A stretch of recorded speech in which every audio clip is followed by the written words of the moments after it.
মহারাজ আনন্দনগরের রাজা রাজপ্রাসাদে প্রবেশ করছে। হুঁশিয়ার!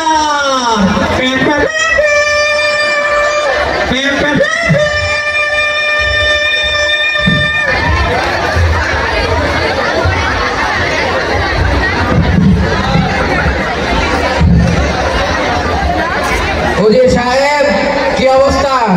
এই তো মহারাজ, আপনি ভালো আছেন তো? আমি তো ভালো আছি, এত দেরি কেন? বিচার শুরু করুন। আজ্ঞে মহারাজ। কি? মহারাজ আজ্ঞে। প্রথম আসামিকে হাজির করুন। প্রথম আসামি হাজির।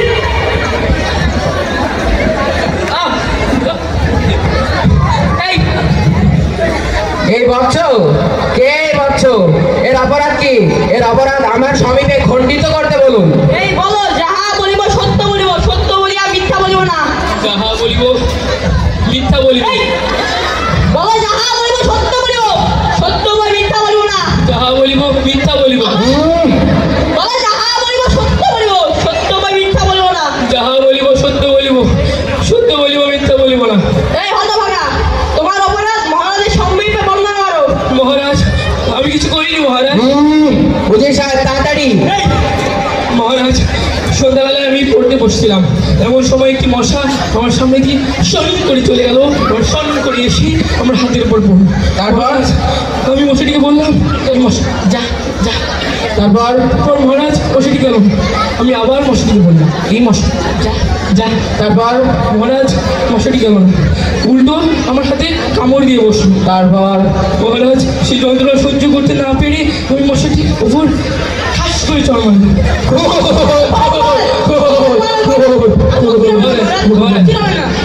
হুজুর সাহেব, মহারাজ, এই মশা সম্পর্কে আমাকে কিছু বলুন। মশা? মহারাজ, এই মশা হচ্ছে সমাজের সবচেয়ে উৎকৃষ্ট প্রাণী মহারাজ। এই মশা আমাদের দেশে ছাত্রছাত্রীরা যখন পড়তে বসে যখন ঘুমিয়ে যায়, তখন এই মশা তাদের কানের কাছে গুনগুনাইয়া গান শুনাইয়া তাদের ঘুম থেকে জাগ্রত করাইয়া পড়াশোনার প্রতি মনোযোগ করে মহারাজ। বাহ! আচ্ছা মহারাজ, আমাদের দেশে তো রকস্টার, ফক্সটার, ডিজাস্টার, ডাস্টার আছে, তাতে মশা থেকে অনুপ্রাণিত হয়েছে মহারাজ। আর? মহারাজ, আমাদের দেশে যত কয়েল ফ্যাক্টরি আছে আপনাকে কমিশন দেয়, হ্যাঁ, বুঝেছি বুঝেছি। তাদের মশার জন্যই তৈরি হয়েছে মহারাজ। অতএব মশা একটি উৎকৃষ্ট মানের প্রাণী।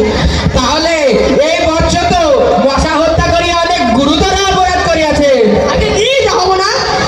তাহলে এই বচ্চকে আগামীকাল সূর্যাস্তের পূর্বে তার গর্দান থেকে মাথা নামিয়ে দেওয়া হোক। চলবো মহারাজ। নিয়ে যাও একে। কি আছিস, নিয়ে যা। হুজুর সাহেব, জি মহারাজ। পরবর্তী আসামিকে হাজির করুন, আমার সময় নেই। পরবর্তী আসামি হাজির। আসছে মহারাজ, আসছে। পরবর্তী আসামি আসছে। আসামি কোথায়? পাশে মহারাজ। সালাম, ভালো আছেন কিছু? ভালো তো আছি, তোমার অপরাধ কি বচ্চ? এই বলো, যাহা বলিব সত্য বলিব। ওই চুপ কর, মিথ্যা কথা কইছি নাকি আমি বললেন? হুজুর সাহেব, আপনি থামুন।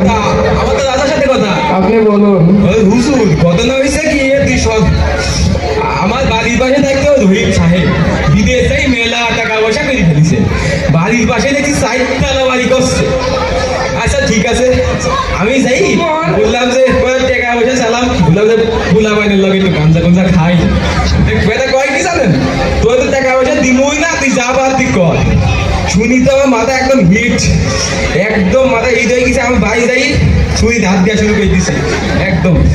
পরদিন সকালে যখন দেখছি রাস্তা দিয়ে একদম ইলিশ, এত ইলিশ মাছ সাথে করে ভুড়ি গুলা এইভাবে আসছে। হ্যাঁ, তারপর একদম ঝোলে উৎপত্তি আমি বসে আছি। যেই আইসে কাছে আমি বলি আয় আয় আয় আয় আক্কা খালি আয়। যখন আসছে, আসার পরে কাছে আসার পর পোশাককে বেঁধে দিচ্ছি।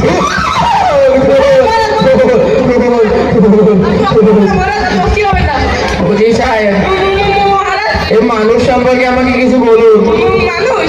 মানুষ নিয়ে বলতে হবে মহারাজ? মানুষ হচ্ছে সমাজের সবচেয়ে নিকৃষ্ট মানের প্রাণী। নিকৃষ্ট? মহারাজ, এই মানুষ